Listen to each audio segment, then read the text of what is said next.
Muchas gracias, señor presidente. Señorías, las personas con discapacidad conforman un grupo vulnerable y numeroso que tiene muy difícil la plena inclusión y que ve cómo no se respetan sus derechos más básicos y elementales. Esta situación condiciona y obstaculiza su desarrollo personal, así como el disfrute de recursos y servicios que deberían estar disponibles para toda la población. Y lo que también es muy importante, ver limitada la posibilidad de contribuir con sus capacidades al progreso de la sociedad, de sentirse útiles, capacidades que son ignoradas en una sociedad fuertemente competitiva y mercantilizada. Actualmente, en el 22% de los hogares andaluces hay al menos una persona con discapacidad. De las más de 700.000 personas que integran este colectivo, más de 560.000 tienen reconocido un grado igual o superior al 33%. Si nos referimos al entorno de influencia, más de 2 millones de ciudadanos y ciudadanas de Andalucía sufrimos las consecuencias del trato injusto y discriminatorio que padece este colectivo. Según reza la propia exposición de motivos, la ley obedece a la necesidad de adecuación de la normativa autonómica a la Convención Internacional sobre los Derechos de las Personas con Discapacidad y su protocolo facultativo, aprobado en la Asamblea General de Naciones Unidas en 2006. Y en vigor como derecho obligatorio en España desde mayo de 2008. La Convención Internacional sobre los Derechos de las Personas con Discapacidad, según reconoce la propia exposición de motivos, ha impulsado un cambio de paradigma en las políticas sobre discapacidad, pasando del enfoque asistencial al de la garantía de los derechos. La Convención supone así un punto de inflexión en el tratamiento y consideración de las personas con discapacidad, ya que implica trascender al paternalismo y asistencialismo que ha sido una constante en la historia. En este sentido, desde mi grupo parlamentario, en un primer momento, acogimos muy bien la presentación de este proyecto de ley por parte del Gobierno. La adaptación a la Convención era necesaria desde 2008 y era un clamor desde toda la sociedad afectada. Existen elementos positivos en el proyecto de ley, como la referencia al derecho de las personas en situación de dependencia a la autonomía personal para llevar una vida independiente.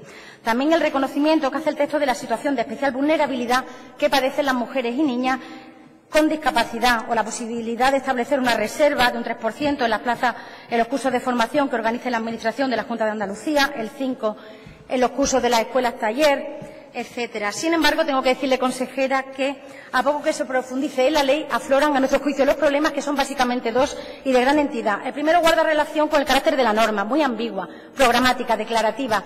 Consejera, es una norma que no crea derecho, es una plasmación de la política de anuncios tan propia de este Gobierno. Política de anuncios hecha ley. No lo decimos nosotros, lo dice el Consejo Económico y Social en su informe al anteproyecto, que no ha sido corregido en su última versión ya como proyecto de ley. Leo textualmente. Estamos en presencia de una norma redactada en términos tales que parece más bien una declaración de intenciones, una norma programa, más que una norma jurídica. Los muy loables y compartibles objetivos y fines declarados del anteproyecto chocan en su traslación al articulado con una redacción generalista, plagada de remisiones a lo previsto en normativa estatal y a un futuro desarrollo reglamentario que, si en ciertos casos está justificado, en la mayoría no lo está. En consecuencia, es una norma programática, un conjunto de principios, aspiraciones, sin que atribuya auténticos derechos a las personas con discapacidad. A nuestro juicio, y lamento decirlo, esta ley es una falsa. Miren, se habla de atención temprana, sin garantizar que los niños y niñas con discapacidad que lo precisen puedan recibir las sesiones que requieran para mejorar su situación de discapacidad o incluso revertirla, para tener una mayor calidad de vida, para vivir mejor. Se habla de educación, pero no se garantiza una educación inclusiva en nuestras escuelas.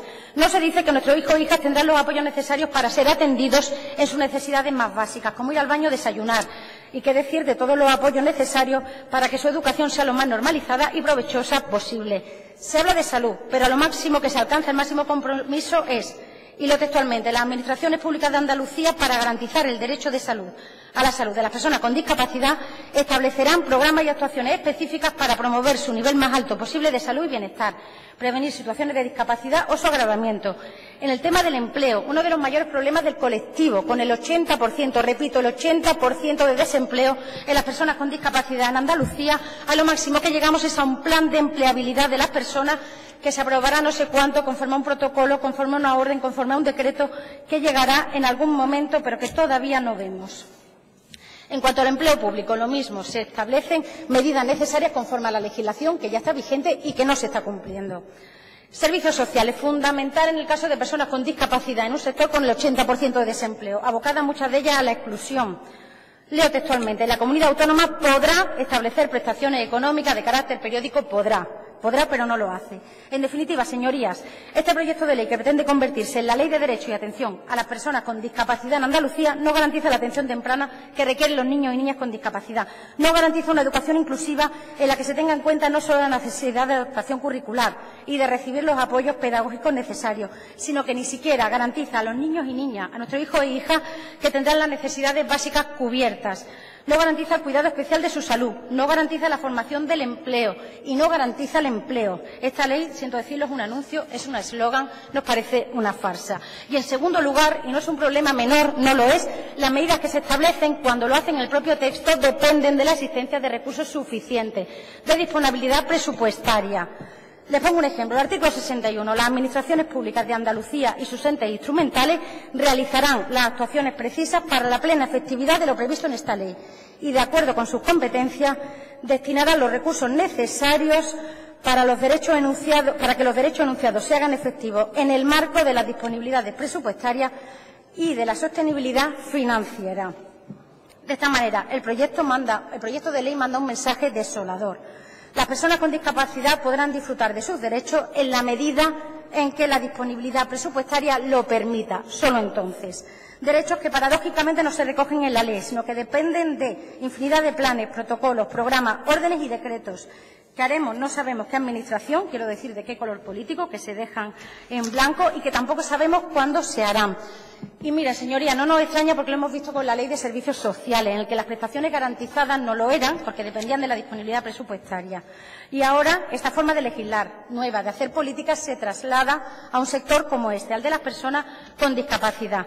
Y cuando se apruebe el texto les diremos, tranquilos, en cuanto a ella disponibilidad presupuestaria podréis tener los refuerzos para educación, disponer de atención temprana, reserva de las escuelas taller o puestos en la Administración. Porque si no estábamos claro que hablamos de un colectivo que vive en una situación de desigualdad, la ley lo establece expresamente.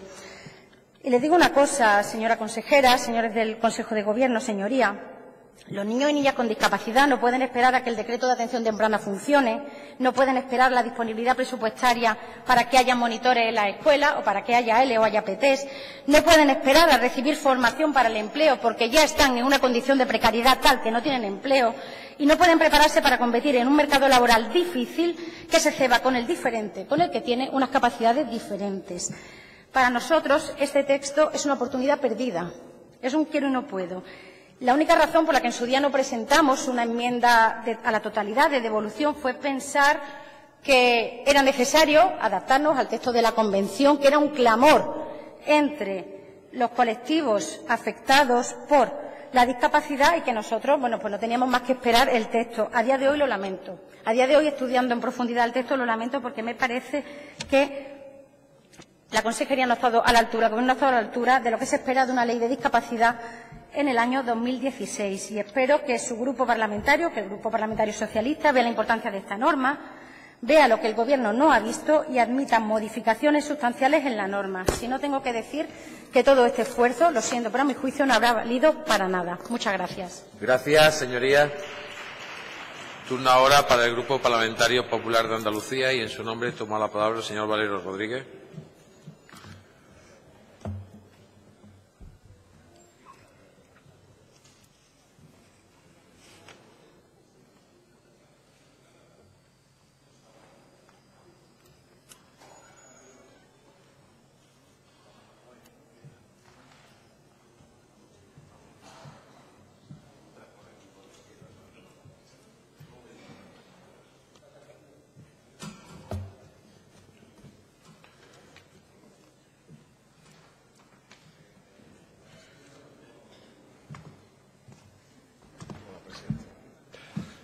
Señoría, tiene la palabra.